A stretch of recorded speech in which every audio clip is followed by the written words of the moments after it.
Be recorded. Yeah. So I have logged into this particular website. Okay.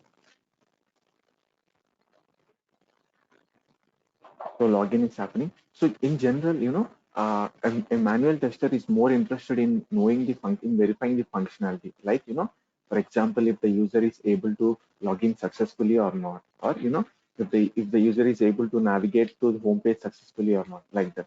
But as a performance tester, I'm more interested in knowing the response time of a particular functionality. For example, how much time it takes for the login to happen. I want to know the response time of that.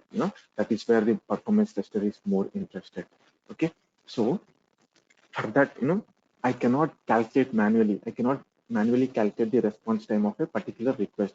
For example, I can enter valid user ID and password in. I can wait for the login to happen, but I cannot tell the exact time how much it took for the login to happen. If it's for one user, I can log in and tell, but if it's for 1,000 users and all, I cannot tell it, right?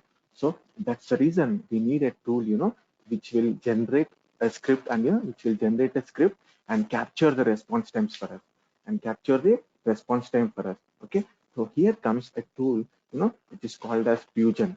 Okay, VUGN, Vugen. Vugen is nothing but one of the component of the load runner, one of the component of the load runner, you know, it generates the script. Okay, whatever the functionality we want to capture. Okay, whatever the functionality we want to capture the response time. Okay, this particular tool will generally record the functionality and generates the script for us. Okay, we generate the script for us. So record, and we can record once and run as many times as we want by doing some minor changes. Okay, so we'll do it practically and see. We'll do it practically and see.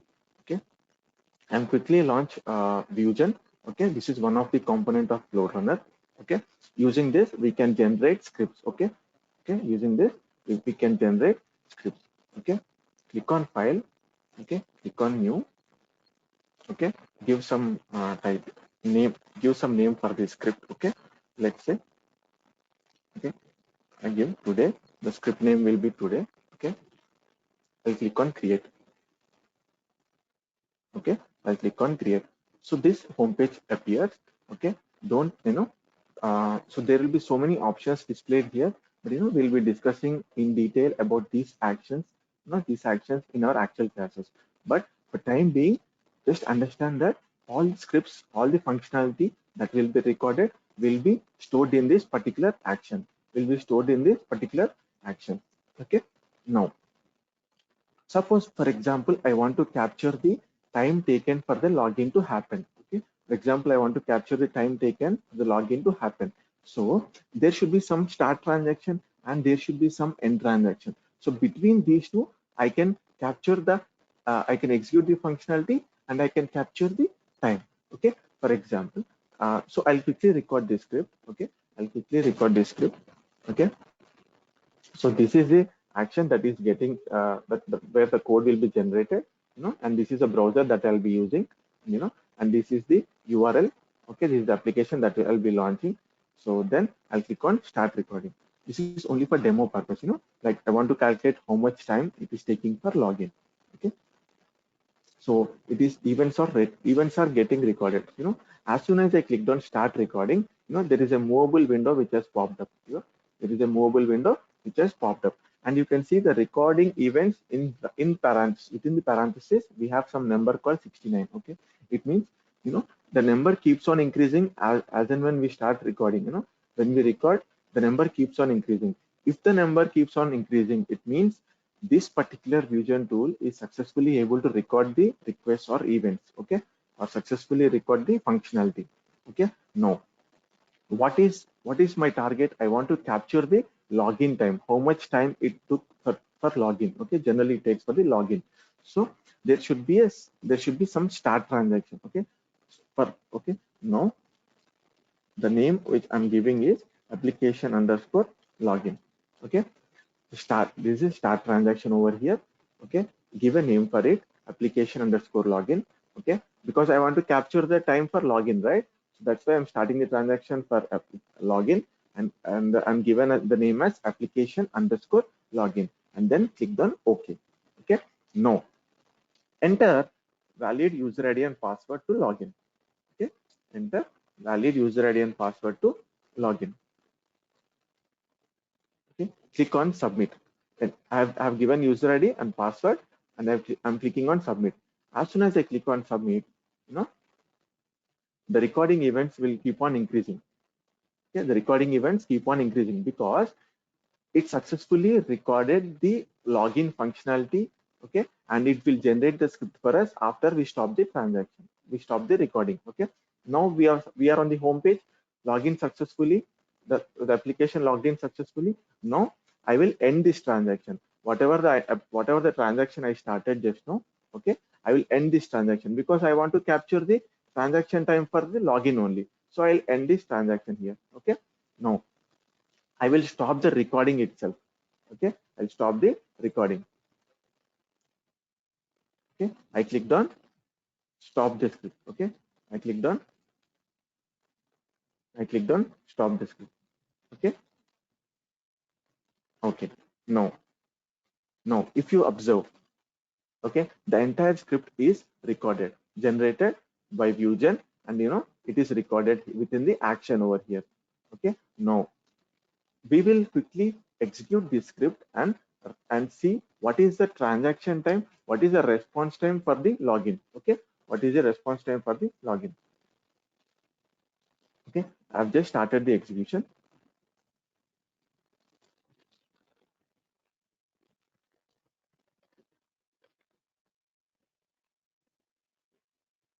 Okay, execution completed. Okay, execution completed, and the script has passed. Okay, but what was the main goal for us? What the main criteria for recording this this login and and stopping the recording and everything is to capture the response time of login, right? So here, if you observe, okay, the transaction application login, okay, ended with the pass, status, and duration is 6.67.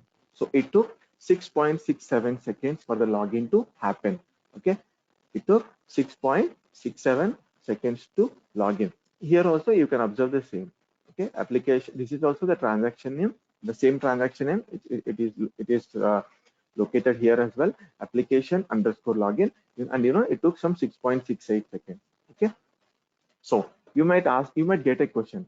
So what is the is there any SLA kind of thing, that the response time should be within 5 seconds, or within 10 seconds, or within 15 seconds, like that? And yes, there is a standard, okay, in the performance industry, and there is a standard that every request should get a response within 2 seconds. Okay, every request should get a response within 2 seconds. Okay, if the response is less than 2 seconds, that means the application is super fast. Okay, and if if the response time is greater than 2 seconds, that it means that the application is little slow, or the request for the response time is greater than 2 seconds, that means it is little slow. Okay, and we need to investigate on that. Okay, so now this is for Sorry, one user. sorry to interrupt. Can you please repeat once? What is the difference and how to identify this application taking time? So I missed that. Just the one or two lines before that. Okay, so we executed the script. Okay, we recorded transaction for login. Okay, so we just wanted to know how much time it is taking for the login to happen. So we recorded those transactions. I've given the name as application login for the transaction, and I execute, when I stopped recording, I executed the script. Okay, when I executed the script, the script ended with a pass, and for this particular transaction which I'm highlighting now. Okay, in this is the output log actually. So whenever we execute the script, this tool will generate the output log for us. All the log will be generated here. So in this output log, okay, if you see the transaction name application login ended with the pass status, and it has given us the duration 6.67 seconds. It means it took 6.67 seconds for the login to happen. Okay, now, so you might get a question, what is the max time duration, is that is allowed, for performance testing, can it be 10 seconds, can it be 15 seconds, so how do we measure that? Okay, how do we measure that? So in general, if the response time is less than 2 seconds, okay, if the response time is less than 2 seconds, it means it is responding very quickly and it is within the SLA. Okay, it is within the SLA. So your application is good.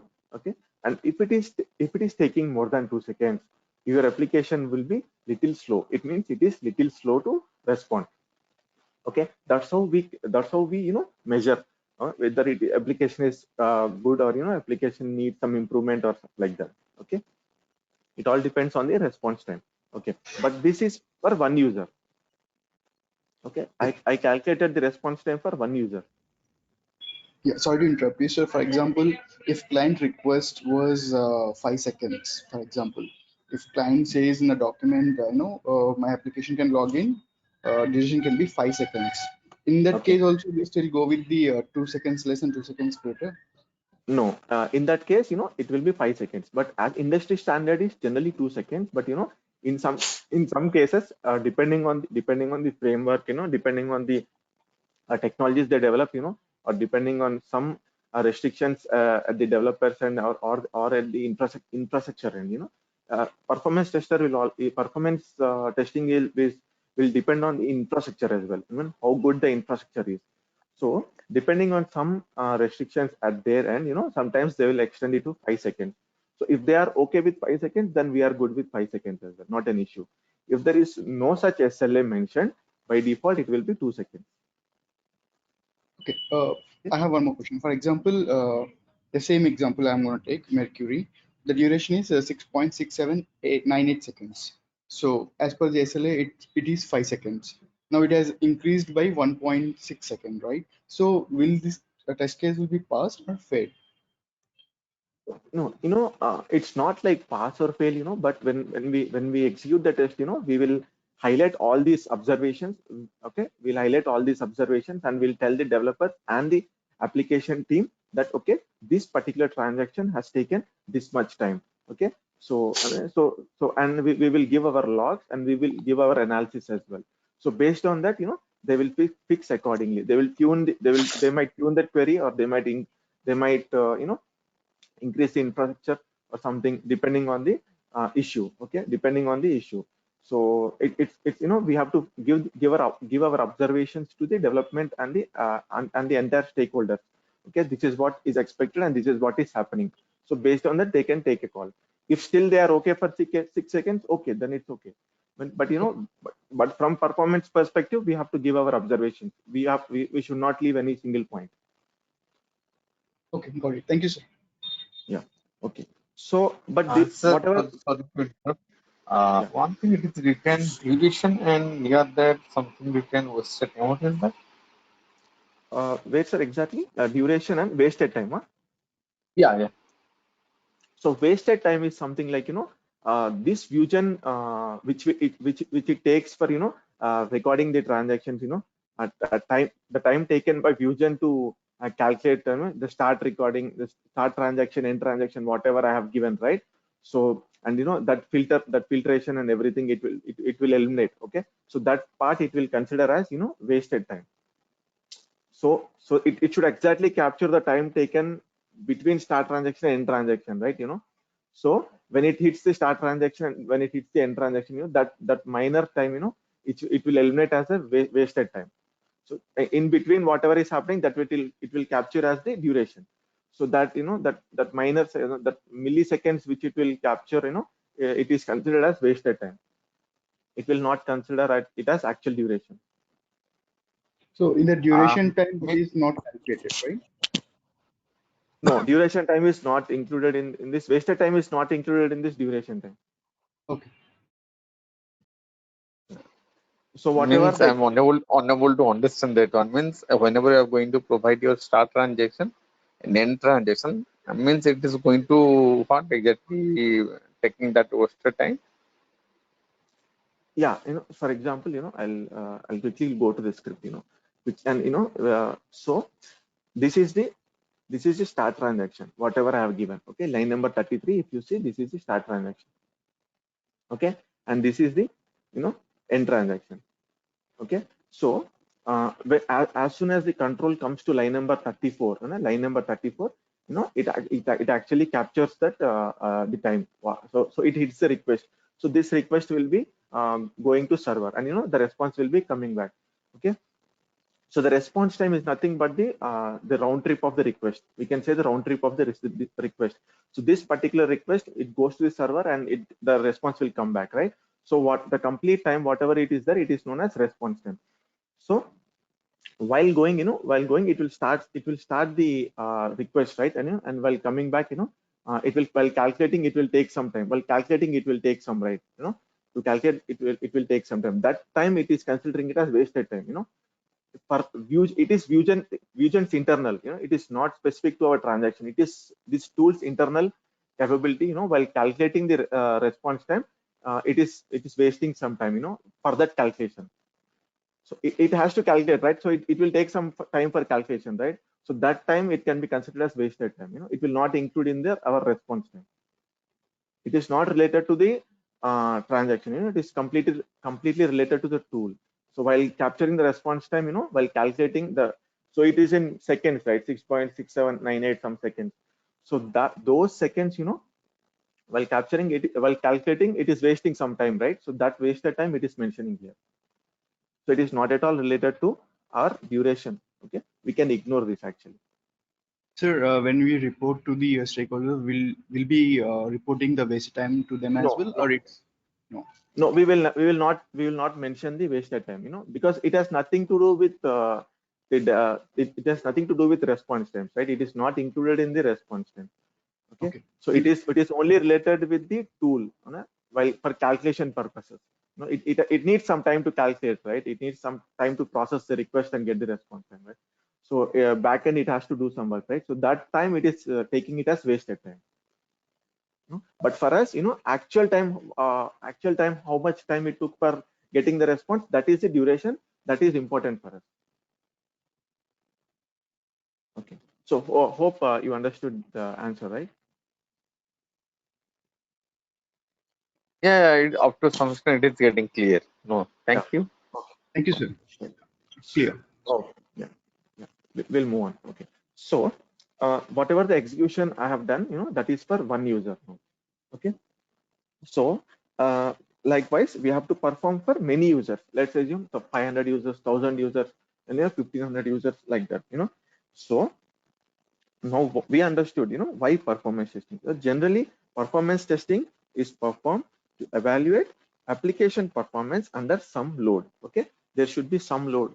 For a same login functionality, I should test for 500 users at a time. Okay, so performance testing can be explained as it can be performed to evaluate application performance under some load. Okay, now we understood why performance testing, right? Capture the response times, and then how to know how much time exactly it takes for executing one particular functionality. Okay, now specifically why load runner? There are other tools in the market as well, right? So specifically why load runner? So load runner is the only tool in the market which supports many protocols and technologies.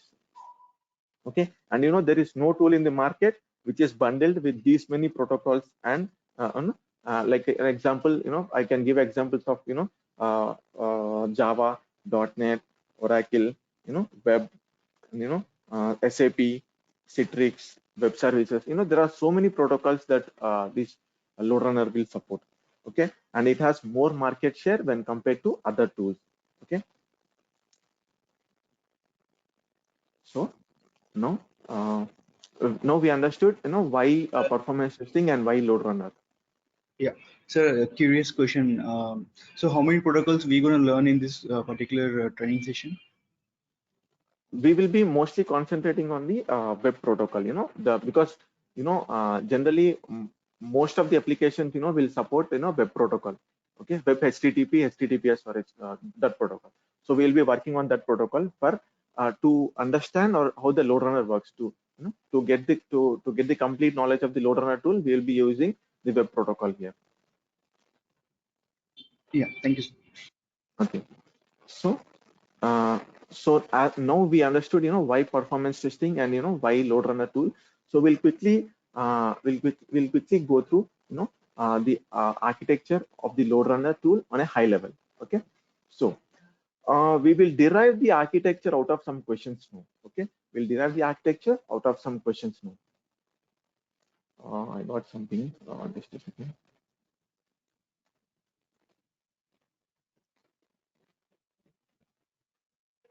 Okay, someone is asking, uh, someone is asked a question like, difference between neoload and load runner. Both are, load testing tools. I mean, each tool has its own advantage and disadvantage, right? So both are licensed tools. Yeah, depending on the requirement, we can opt for the tool. Okay, so we have to do some POC and we have to understand, what is the protocol, what is the technology that the application is developed. Based on that, we can take a decision which tool to select. But load runner will support, almost any protocol. Almost it supports many protocols more than, more than any other tools. That is for sure. Okay, so let's begin with the architecture on a high level, and we will derive the architecture out of some questions. Okay, for example, let's say we have an application. Okay, we have an application. Let's assume it's a bank. Okay, like HDFC or anything. We have a website. Okay, now if we want to check the performance of this bank for 1,000 users, okay, if we want to check the performance of this bank for 1,000 users, then manually you cannot keep 1,000 people at a time with 1,000 machines and check the performance, right? So you need a software. Okay, you need a software, to generate or simulate users to check the performance. Okay, you need a software to simulate users for us. Okay, we cannot keep 1,000 people manually and all of them sit at a place. We cannot give 1,000 machines to them and ask them to log in at once and check the performance. That is not the right approach. So we need a tool or we need a software which will simulate those users for us. Okay, the software or component which will simulate users, or we can say virtual users for us, is here load generator. Okay, this is a component of the load runner. This is one of the component of the load runner which will simulate virtual users for us. Okay, and these virtual users emulate real users behavior. Okay, and these load generators are highly configured machines. So for example, if I have to test with 1,000 users, then the load generator which I will be using, should also support 1,000 users. The infrastructure will be set according to that. All right. Okay, so this is one of the important component of the load runner. Okay, now we understood why load generator, right?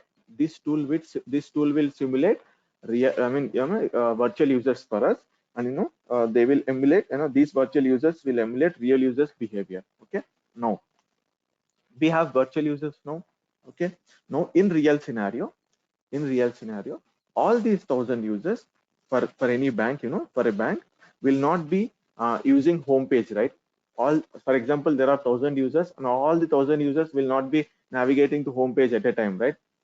Some few users will be paying credit card payments, few users will be a transaction sending money to other person, few users will be downloading the bank statement, few users will be changing the password or account information, like that. Okay, so there should be some functionality. Okay, there should be some functionality for these users to execute, to execute, right? So for example, in for today's demo session, I will say there are two different functionalities I can take. Okay, for example, functionality one, or I can say test case one. Okay, for example, test case one, what we are doing, we will log into the bank application, and we will check the balance. We'll check the balance and we'll download the statement and then we'll log out. Okay, assume this is test case one. Okay, then take test case two. Okay, log into the bank application and transaction, or send the money to a different person, different account, and then log out. Okay, let's assume these are two different functionalities or two different test cases. Okay, so now I need to have a script for these two functionalities or test cases, right? I need to have a test cases, or I need to have scripts for these two test cases or functionalities, right? So here comes our component Vuegen, virtual user generator. This component or IDE. This is an IDE which we have discussed just now for demoing purpose. So this component will help us in generating scripts for the functionality or scripts for the test cases. Okay. So now we have users. Now we have users. Now we have scripts. Okay. Now we have users. Now we have scripts. Right. Now all these, we have virtual users and test scripts. Now my question is, how many users will execute test case 1 or how many users will execute test case 2? Now we have just assumed that test case 1, test case 2, right? No, when we generated scripts as well using this Vusion component. Okay, using this Vusion component, we generated scripts for both the functionality. Now my question is, how many users will execute test script 1 and how many users will execute test script 2? Okay, now to understand this, here comes the component called the controller or the performance center. Okay, this controller will control the users against each test case or test script. Okay, this controller will control the users against each test case or test script. For example, within this 1000 users, I want to allocate, I want to execute test script 1 with 400 users. Okay, now my requirement is, test script will be executed by 400 users and the test script 2 will be executed by 600 users. Okay, right? You got it, right? So controller or performance center will help us in executing these two test scripts with the given users. Okay, now I can execute test script 1 with 400 users and I can execute test script 2 with 600 users using controller or performance center. Okay, the entire execution will be controlled from here. Okay, now you might get a question here, who will give how many users should be required for each test case? Okay, now who will tell me test case 1 should be executed with 400 and test case 2 should be executed with 600 users? The number will be given by the business team. Okay, the number will be given by the business team. Okay, based on some production data, they will come to an as a assumption, and they will give us the number. So now, as of now, we have simulated the users using load generator. We have generated the scripts, we have developed the scripts using Vusion based on the functionality, and we have executed, let's assume we have executed these two scripts using this controller or performance center. Okay, now the question is, during execution, while execution using this controller, okay, this particular controller will create a dump of all the results. Okay, now script 1 is getting executed with 400 users, script 2 is getting executed with 600 users. Now this controller, what it will do, it will create a dump of all the results.